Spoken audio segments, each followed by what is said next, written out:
My name's Jamy, and I'm a skeptic. So how many are here for whom Nexus is their first skeptical event that you've attended? Great, fabulous. And how many would consider yourselves, well, relatively new to the skeptic movement in the last year or two, something like that? Fair number of newcomers, great.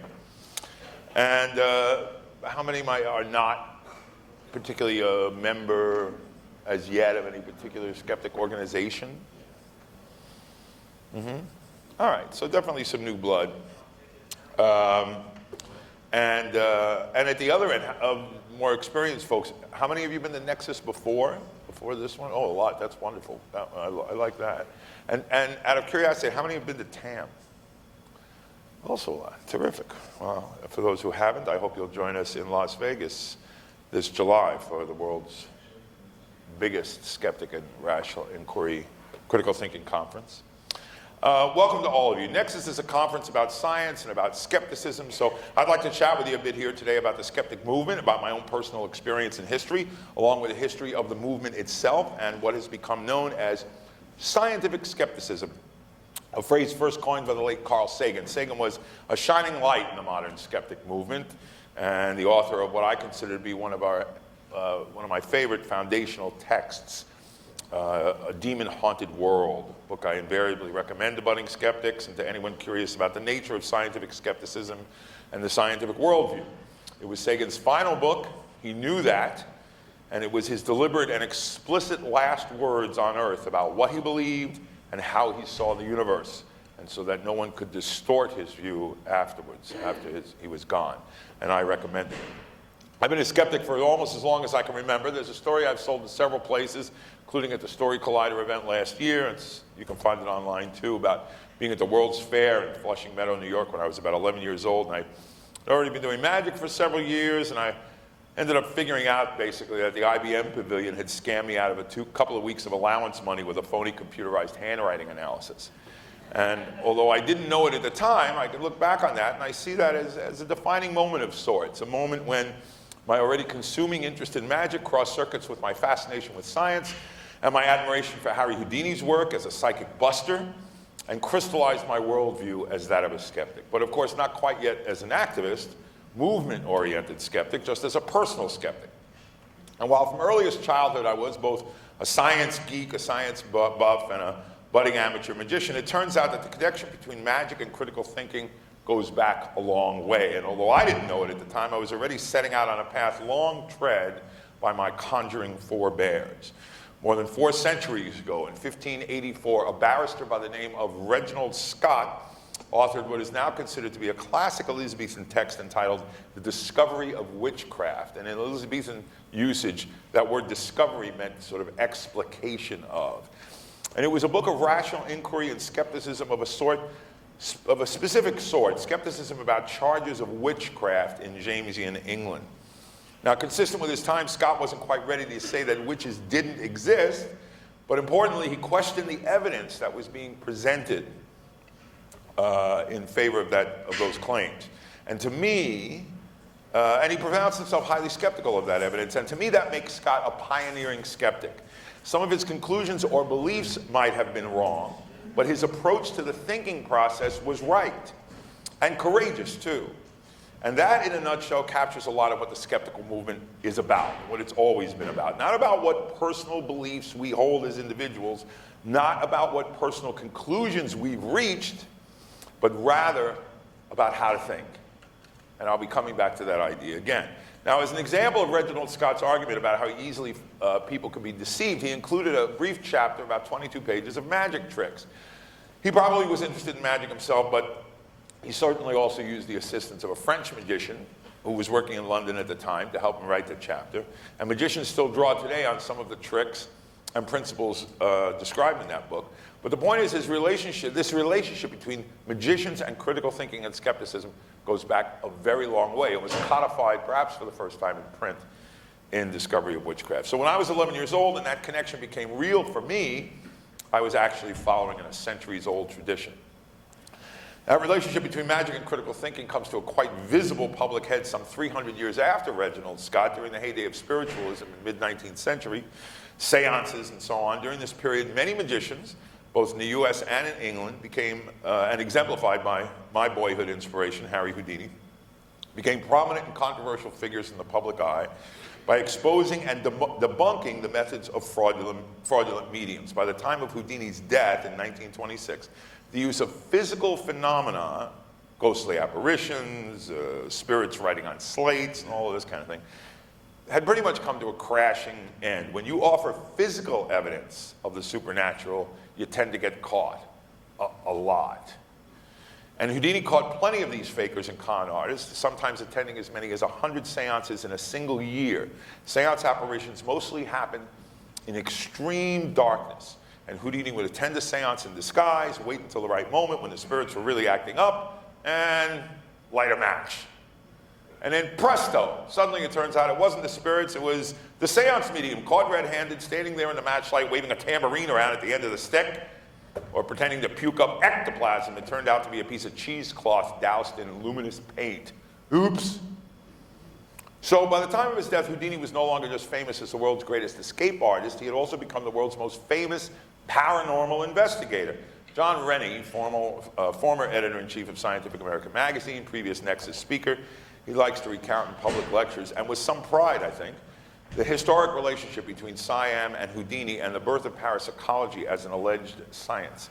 It was Houdini who first offered a personal cash prize for anyone who could demonstrate a paranormal claim that he couldn't explain, a tradition later continued by James Randi and today by the Randi Foundation under Randi's continued guidance and the help of myself and several other members of the $1 Million Challenge Committee, virtually all of us, I might add, with a shared background in magic.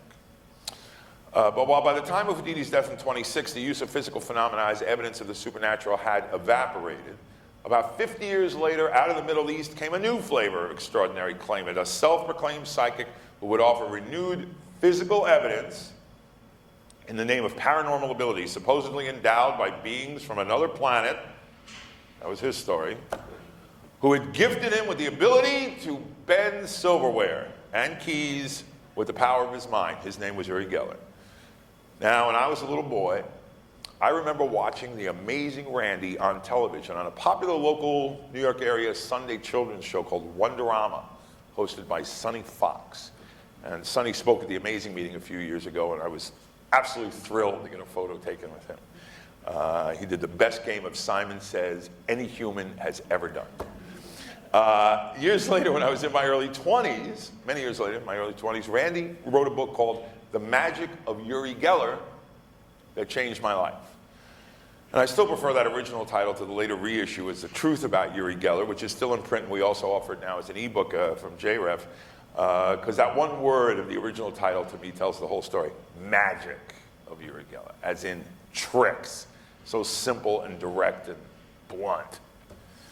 Anyway, that book didn't tell me much I didn't already know about psychics per se, about Uri Geller in particular, psychics in general. I've been weaned on Harry Houdini, along with the art and the craft and the psychology of deception, but the book radicalized me about the harm that con men and phony psychics do, whether it's distracting the pursuit of legitimate science down rabbit holes of confusion and anti-science, or setting the public up with toxic misinformation that can readily lead to victimization by an army of similar con men and women and their catalog of ways to take people's time and money and lives from them.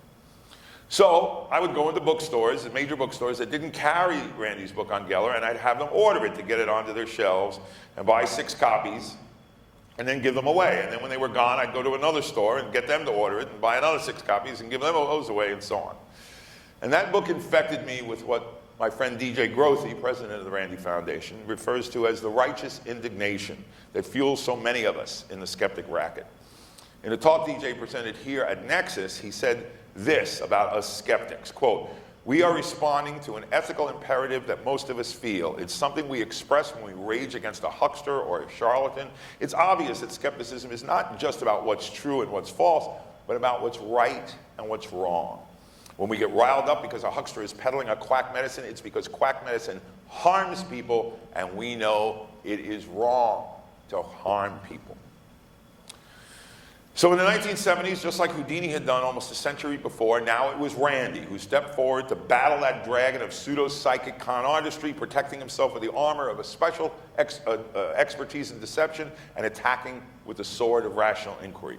Houdini, in his day, had insisted that parapsychologists, faced with the likely risk of cheating among their experimental subjects, risk being made fools of, and worse, if they did not seek the assistance of experts in deception, namely magicians. And now Randy offered the same message, and not only did scientists and parapsychologists ignore those warnings at their genuine peril, but Randy offered graphic demonstration of the principles at work with his now infamous Project Alpha, which birthed the skeptical and mentalist career of a young guy named Steve Shaw, now better known to us as Banachek. Now, if you don't know the history of Project Alpha, in very brief, Randy sent two young magicians into the parapsychologist's lair at the well-funded McDonald Research Lab, armed with the ability to fool parapsychologists and with the clear instruction that if any time they were asked the question, "Are you cheating?" they must tell the truth. And incredibly, they were never asked. And the parapsychology community was eventually embarrassed when Randy eventually went public and exposed their oblivious credulity and lack of the most basic scientific rigor. And you can find out much more about the story of Project Alpha online, and I encourage you to do so. It's a story well worth looking up. Now, around the same time, the connection between magic and skepticism also intersects with the birth of the modern skeptical movement, with the creation in 1976 of SciCop, the Committee for the Scientific Investigation of Claims of the Paranormal. SciCop came together thanks to the efforts of the philosopher and already humanist activist Paul Kurtz, who passed away just last year. And the founding members of SciCop included scientists, academics, journalists, science writers, along with James Randi, Ray Hyman, James Alcock, and Martin Gardner, all of whom possess strong experience and expertise in magic. A skill set also shared by a later notable addition to SciCop, the investigator and magician Joe Nickel, who spoke here at Nexus last year. Now, Daniel Loxton, the author of several books and the editor of Junior Skeptic magazine, recently wrote a superb monograph on the history of the skeptic movement entitled, "Why Is There a Skeptic Movement?" It's available online for free. And I strongly encourage everyone, anyone in this room, anyone interested in the skeptic movement, whether a newcomer or a veteran, to read it. And in it, Daniel clearly establishes that skepticism and critical thinking, along with the debunking of the superstitious and pseudoscientific claims, has a long, long history going back centuries, if not millennia. However, for substantive reasons, the founding of SciCop is often considered the birth of the modern scientific skepticism movement. So Randy had radicalized me, and then over the ensuing years, I became a regular reader of SciCop's magazine, Skeptical Inquirer, and I kept up as a supporter of SciCop's ideas and the goals of the skeptical movement. Then in 1985, I was living in Washington, D.C. for a while as a performer, resident performer in a magic club there, magic venue. And I made two new friends, the statistician Chip Denman and his wife Grace, an IT professional. And we met and quickly discovered we were all longtime fans of Randy and of SciCop, and we expressed our mutual surprise that there was no skeptic group in the Washington, D.C. area, that if any place in the world could use a little rationality, it might be the nation's capital. And 2 years later, we were still wondering about that and waiting around for someone to do something about it. And finally, we came to the realization that it would probably have to be us. So, 26 years ago, Chip and Grace Denman and myself started up the National Capital Area Skeptics, NCAS, or NCAS. Oh, hey, thanks. Or NCAS, as we call it, which is still in business today, I'm happy to say. And we did so with the help of several other folks, including the late Phil Klass, one of SciCop's original founders and greatest warrior rationalist, the leading expert of his day at UFOs and the extraordinary claims of ufology believers. And a mere 2 years later, NCAS hosted a tremendously successful national SciCop conference, and Randy and the Denmans and myself have been thoroughly intertwined ever since.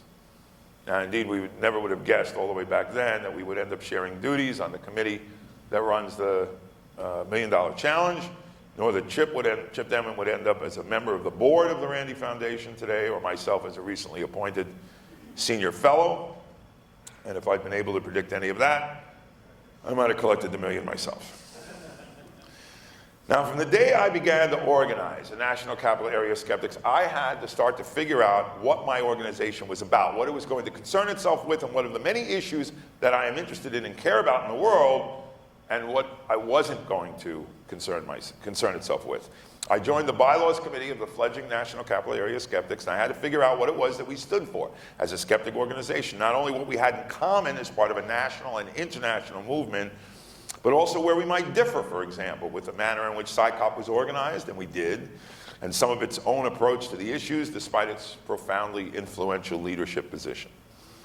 And since then, I have engaged in countless discussions over the years about the meaning of skepticism, not only in terms of what it means to individuals, but also to organizations, and indeed from the vantage of being part of its larger social movement. What does it mean to be a skeptic? What is the skeptic mission? Now, you remember my mention that in 1584, Reginald Scott still claimed to believe in witches, but I wasn't so much interested in what he believed, but rather how he thought about the evidence and about the process of how he arrived at belief.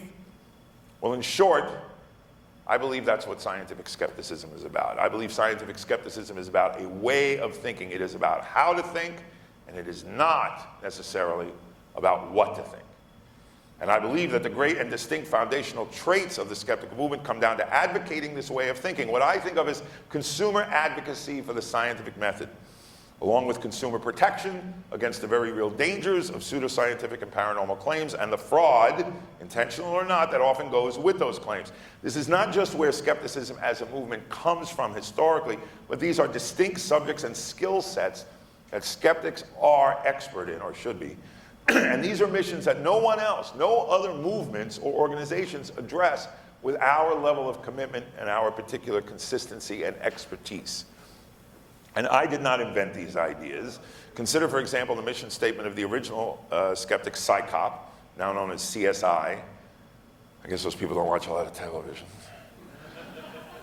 Who state, quote, "The mission of the Committee for Skeptical Inquiry is to promote scientific inquiry, critical investigation, and the use of reason in examining controversial and extraordinary claims. To carry out these objectives, the committee," and then it itemizes a number of bullet points, of which I will quote two. 1, maintains a network of people interested in critically examining paranormal, fringe science, and other claims, and in contributing to consumer education. And 2, does not reject claims on an a priori grounds, antecedent to inquiry, but examines them objectively and carefully. Now, when we created the bylaws of NCAS in '88, we drew on elements of PsyCop's statement, and we formulated this statement of purpose. The purpose of NCAS is to actively promote critical thinking and the scientific method to encourage the critical examination of paranormal and fringe science claims from a responsive scientific point of view, and to disseminate factual information about the results of such inquiries to the scientific community and the public. The organization does not reject claims on a priori grounds, sound familiar, antecedent to inquiry, but rather examines them objectively and carefully. And also, since very early on, we've also often described NCAS in less formal ways in our promotional materials, stating publicly that the purposes of NCAS are to 1, encourage critical and scientific thinking, 2, serve as an information resource to the public and the media on extraordinary claims, and 3, provide extraordinary evidence that skeptics are cool. Well, I think that was an idea of Chip in mind, because back in those days when PsyCop was the only game in town, and while some of my most admired and greatest friends have been part of that august body since its inception, nevertheless, it could be safely said in those days that sometimes PsyCop could come off as a pretty dour and grumpy bunch of guys. Now, 20 years after the birth of NCAS, I helped organize the New York City Skeptics in 2007, along with Michael Feldman, Benny Pollack, and Matt McCarthy. And 2 years later, New York City Skeptics joined with the New England Skeptical Society and the Skeptics Guide to the Universe folks. And we created NECSS, the Northeast Conference on Science and Skepticism. And we're glad to have you all here today at our 5th NECSS. Can't get over the fact that we've gotten this far.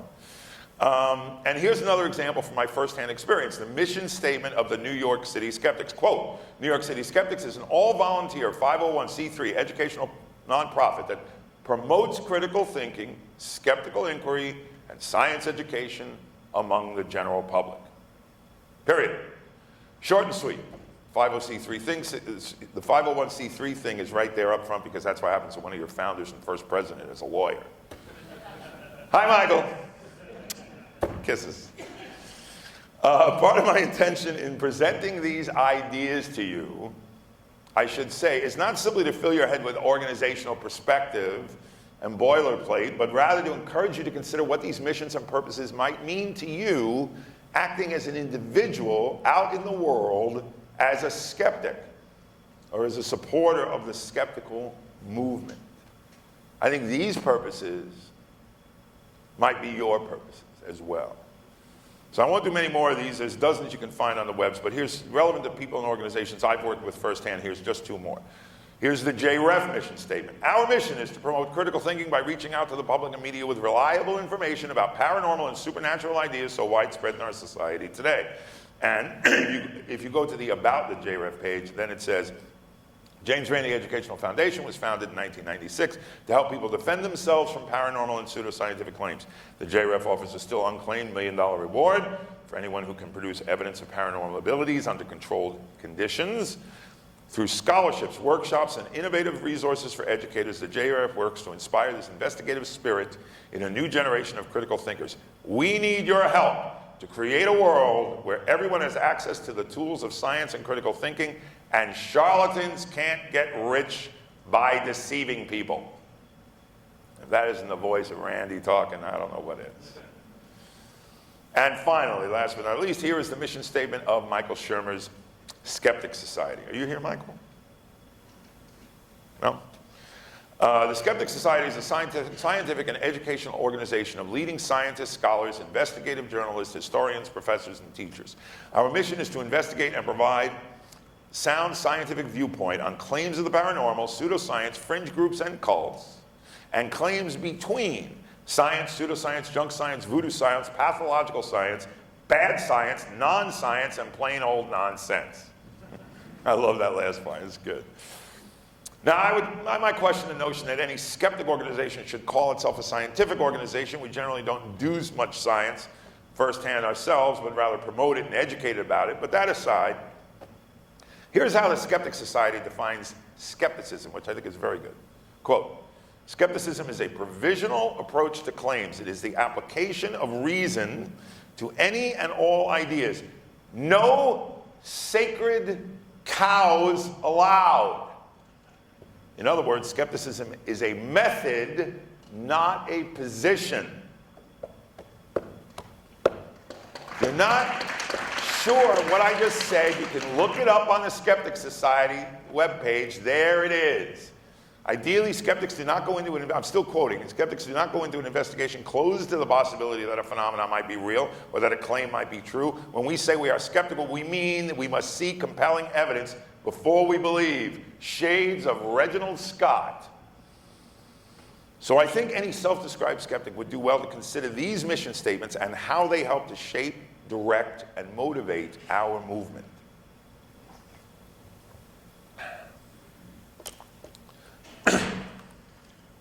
Now, as a skeptical activist, I consider myself a consumer advocate for the scientific method. I'm not a scientist, but I do my best using my particular vantage and platform to promote science as a way to think about the world and solve its problems, both for individuals and for society.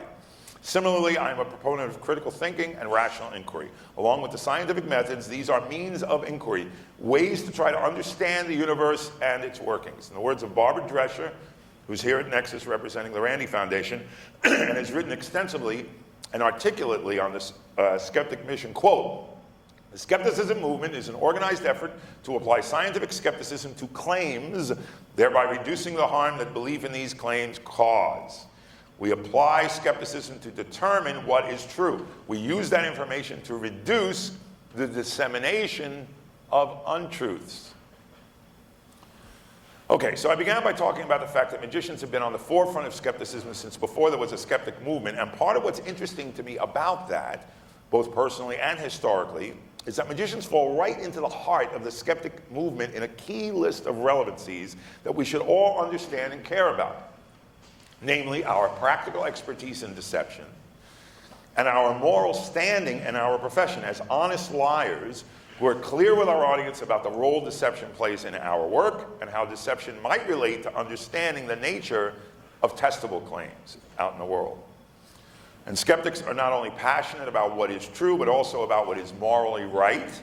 And magicians take offense when psychics and con men and cheaters use the skills of our legitimate trade for illegitimate purpose, victimizing people rather than uplifting them. So another reason for the interest and value of magicians is that one of the key areas of focus of the skeptics movement has always been the paranormal. No other social or scientific movement specializes in the consumer advocacy aspects of the dangers of paranormal claims, and no single scientific group specializes in challenging those claims. Right? This has always been a core arena for skeptics. And despite what some might say, those who may be disenchanted with the eternal frustration of such claims and its believers, or bored with the whack-a-mole nature of the claimants, it's an extremely important arena because of the demonstrable and consequential harm done by charlatans and purveyors of paranormal predation. And so magicians and our particular expertise in deception are critically pertinent to observing and testing the paranormal. Any magician worth his salt will tell you that the smarter an audience is, the more easily fooled they are. That's a very counterintuitive message. But it also explains why scientists, for example, get in trouble with psychics and such. Scientists aren't trained to study something that is deliberately deceptive. You ever hear of a sneaky amoeba? I don't think so, you know? They don't all get together on the slide, call a meeting under the microscope and go, hey, let's fool the big guy. I once heard Randy say, many long years ago, something I've repeated countless times ever since. My expertise is narrow and deep. I know how to fool people, and I know how to recognize when people are being fooled. And you can't really go to school for what we know. It comes from centuries of literature, years of professional experience. What magicians know is only now beginning to be looked at by neuroscientists and cognitive psychologists. So far, magicians are offering those folks as much help and guidance as we can in their pursuit of understanding the tools we use that are related to their specific scientific expertise, as reflected in a recent popular book called Sleights of Mind. These collaborations are interesting and fun and illuminating, and yet another opportunity for magicians to be constructive, to contribute some kind of assistance in the pursuit and process of science. Magicians also deeply understand a profoundly important lesson, that anyone can be fooled. Anyone. And that may be the greatest single lesson that magicians have to offer. Anyone can be fooled, including skeptics. Many years ago, no less than Paul Kurtz was taken in by the magician mentalist known as the Amazing Kreskin, who was as a result once welcomed onto the Psychop conference stage as an ally. Incredible, but true. And here's one more important point that magicians bring to the table: an understanding and insight, and I hope empathy about how and why people are fooled. And it's not often because they're stupid. When I post a story on Facebook about someone getting taken in by a psychic or some other con artist, there's invariably someone who comments that there's a sucker born every minute, they deserve what they get, they're stupid, this, that, and the other thing. This is simply blaming the victim, and it's another element about which skeptics should be educating the public, presuming they've educated themselves first, because when skeptics make those comments, I am horrified and disappointed. And I confess that sometimes I find that skeptics, whether it's in the pub or on a blog, skeptics can all too often seem more concerned about being right than with explaining their thinking. I see this with the subject of psychics and believers all the time. The message should not be to blame the victim or the believer. The skeptic mission, in my view, should be more compassionate than that. Rather, understand why the believer believes, why the victim becomes a victim. When Banachek and I tested psychics on ABC Nightline a couple of years ago for the $1 Million Challenge, we got to watch these people try to rationalize and explain away why they consistently failed to pass a test about which, when asked moments before, they were extremely confident in their ability to meet or exceed. These people's greatest flaw is not that they're stupid, but that they are human. When we get to see in these instances is a working demonstration of cognitive dissonance. It's a cognitive psychology experiment done in real time. If all a skeptic can do in the face of that is feel superior, you've missed the point, and you've failed your test as a skeptic. If you're not sure why people fall for scams and cons, then bone up on your skeptical literature. Talk to magicians, talk to psychologists, read Carol Tavris's book, Mistakes Were Made by Not By Me. Look up her talks. Don't blame the victim. Stop being so right. Stop and help somebody to learn how to think instead. That is, I think, our primary job.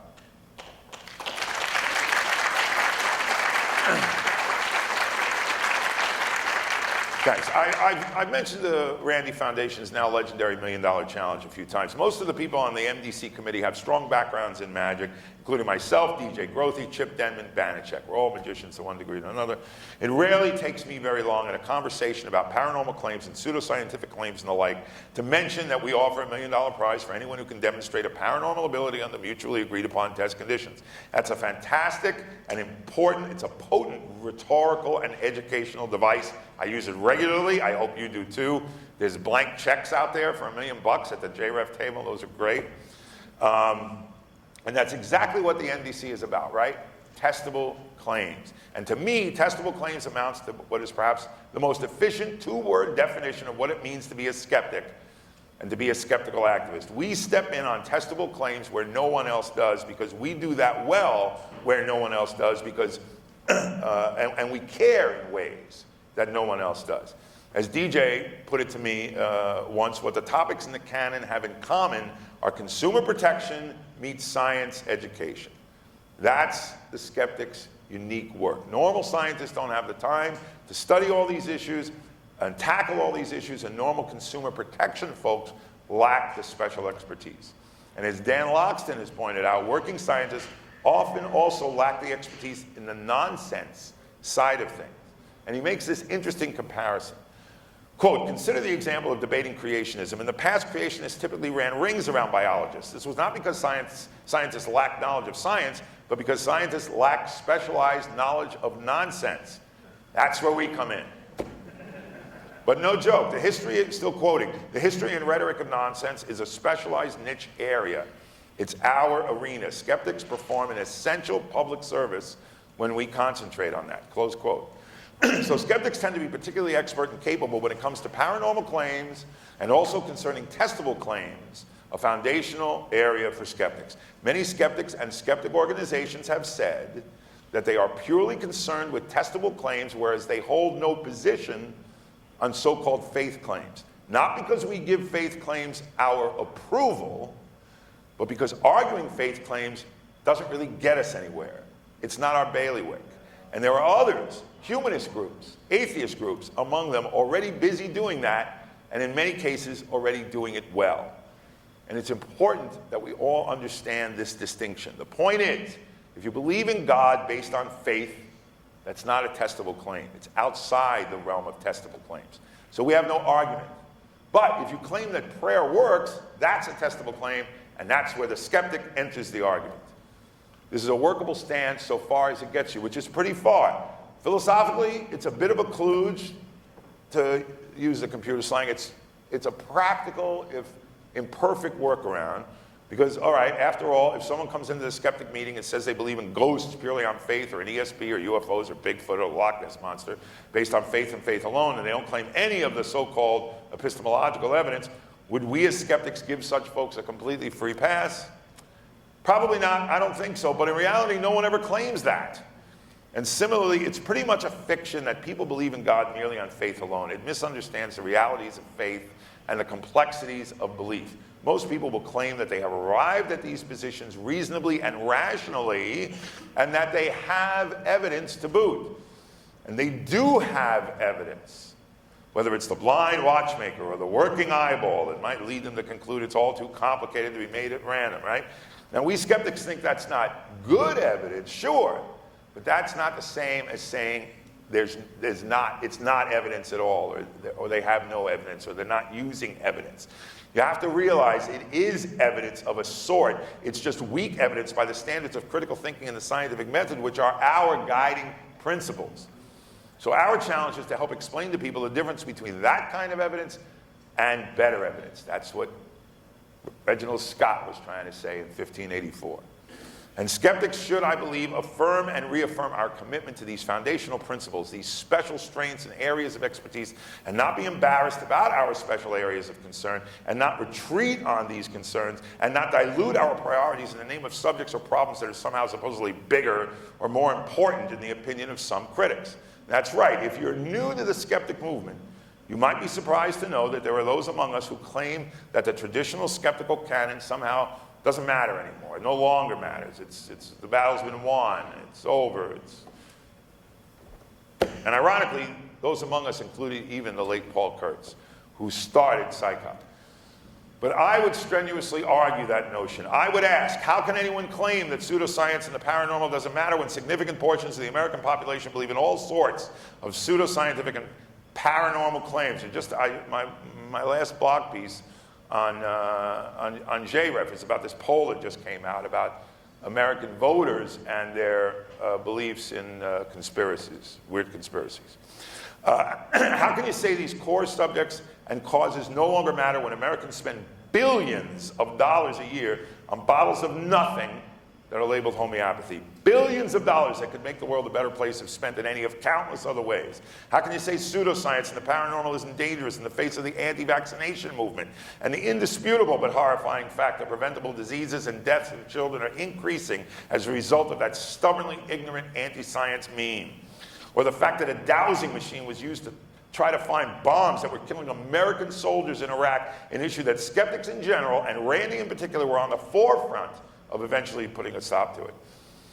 And how can anyone say that psychic fraud doesn't matter when there's still a steady stream of news stories about victims who lose their businesses, their life savings to psychic con artists? Just last month alone, in March, psychic con artists in the notorious Marks family of Florida pleaded guilty to being part of a $25 million scam executed over a period of years against best-selling novelist June Devereaux, among other victims. And also last month alone, two other Florida psychics, Sharon Stevens and her niece Peaches, not making this up, managed to avoid prosecution by agreeing to pay back $50,000 to a single victim.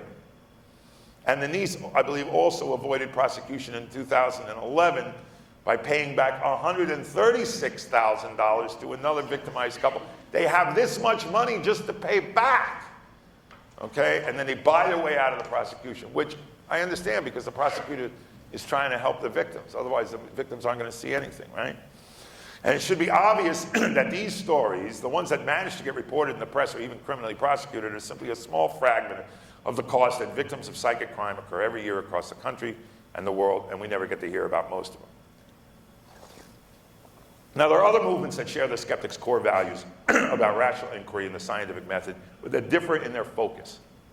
Secular humanist movement shares these beliefs about rational inquiry and the scientific method, but adds a philosophical system of ethics and values. Humanists often also step into battles about church-state separation and other encroachments of religion on secular life, which are issues many skeptics support. And the so-called New Atheist movement also tends to focus on battling religion as well as protecting the rights of non-believers from religious and societal prejudice. And more recently, some segments of that movement have fought to expand the atheist mission to include human rights, such as feminism and gay rights, which in fact have long been explicitly encompassed in the basic tenets of the secular humanist movement. As a longtime skeptical activist and someone who's familiar with the long and storied history of both the skeptic movement and its allied movements, both, such as these, I welcome all these movements as allied armies on the great battlefields in what I see as the same war. It's the Army, Air Force, and Navy, or it's the skeptics, humanists, and atheists allied in the same great war. Each has their own specialties and strengths and expertise, each its own strategies and intellectual weaponry. And I would encourage our allies to avoid mission creep and focus their priorities while not losing track of the big goals and the common grounds that we all share. Now, some will say, some critics will say, you will hear some say, that religion is some sort of, gets some sort of special pass in the skeptic movement by dint of this testable claims premise. So let me be clear. That charge is false, and there is no substantiating evidence for such a charge. It is merely an empty assertion, a rhetorical device without substantive argument to support it. It's a place for some to sow conflict where, in fact, there should be community. And the notion that religion should be somehow off limits for skepticism is a weak position, but it's also one I only seem to hear set up as a straw man by critics and never as a position actually presented by skeptics. I can't find any skeptic organization or thought leader who thinks any area or subject should be given a free pass from fair and open inquiry. And in fact, skepticism is generally promoted within the movement as a thinking toolkit that should and must be broadly applied to all available subjects, with, as what Michael Shermer's Skeptic Society mission statement clearly declares, as no sacred cows. Read my frickin' lips, bloggers. No sacred cows. And as Daniel Loxton demonstrates in that marvelous history of the movement I talked about, the skeptic mission possesses long-standing philosophical underpinnings that are not only logical and intellectually potent, but are indeed elegant. And the skeptic movement will continue to define its own mission as it has long done so, and I encourage our allied sister movements, rather than squandering their energies and ours on trying to rewrite our mission, to focus instead on maintaining their own and then joining with us as comrades in arms in the long, hard war against irrationality.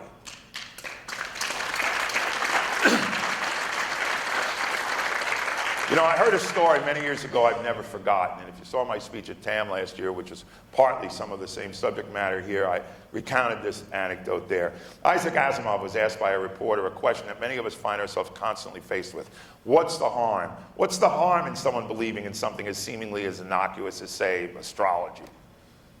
And Asimov said, it's a loss of opportunity to humanity. We all have limited, finite resources in this life of time, energy, money. Every hour, every dollar that is wasted on something that does not exist will never be recovered, not by any individual and not by society. Every dollar and every hour that's invested in something that does not exist, something false, something misleading, is a dollar and an hour and a quantity of human energy and effort that could have been invested in something real, and which in turn stands a much better chance of contributing to make the world a better place for all of us. So before we even get to the victims who are robbed of dignity and joy and money by psychics and con men of so many stripes, the costs begin to all of us with that lost opportunity. Make no mistake, the skeptic mission is a difficult and challenging and infinitely frustrating one. But as Daniel Loxton has written about the work we skeptics do, quote, that work is important and it's hard. We're underfunded, we're overwhelmed, and it's often hard to see the stakes. Who cares about yet another distasteful little scam? Yet, he says, somebody has to do it. I can't drive that point home hard enough. The job isn't done. It will never be done. The need for this work has not diminished just because we grow sick of doing it, and people have no less need to hear the message just because we grow tired of saying it. But I will also add, it may be a dirty job, but it's not without its benefits. I believe in the power and the benefits of organizing and joining together. And in fact, as a grassroots skeptical organizer for more than 25 years, I believe that the first and foremost reason for skeptics to organize on the local level is not to create campaigns and battle pseudoscience and host lectures and write letters to the press, even though all those things are of inestimable value. But the first and foremost reason for skeptics to organize is to connect with like-minded individuals, to help support one another, to help educate one another, enlarge the circles of skepticism by connecting the dots and creating linkages and alliances, and going to have a beer together at Skeptics in the Pub, to help keep Debbie Birabachez company, and help us all to feel a little less like an isolated fringe. You know, becoming a skeptical activist was a way to put my particular professional skills to use in service to a social movement, and that's an opportunity for many people who want to take part in this movement. I've been an activist all my life. In my teens, I was involved in democratic politics, in radical left politics. In my 20s, I was a wildlife and environmental activist. I believe in constructive social activism, and my skills as a magician and my expertise in multiple aspects of deception are now pertinent to my work as a skeptic. And my skills as an entertainer and communicator serve me here as well. H.L. Mencken once said, "One horse laugh is worth 10,000 syllogisms." Well, I'm fond of syllogisms, but my professional skills include horse laughs. So if you think we have a few important things in common, if you care about the difference between science and pseudoscience, if you care about people being ripped off by paranormal claims, if you care about people making lousy decisions thanks to bad reasoning that in turn affects all of our lives, if you believe the scientific method is the greatest hope of solving the problems of humanity and building a better future for our planet rather than wishful thinking or ancient revelation, then come on in. Tune in to Skeptic's Guide to the Universe. Join us at New York City Skeptics at our free public lectures, at our Skeptics in the Pub gatherings. Check out the amazing meeting. Come join us there at TAM in Las Vegas this July. And together, along with our atheist friends and our humanist friends, with whom we share so much more than we differ over, let's talk. Let's educate ourselves and others. Let's try to make the world a better place. And for goodness sake, let's try to have a good time doing it. Thanks for listening, and thanks for being here.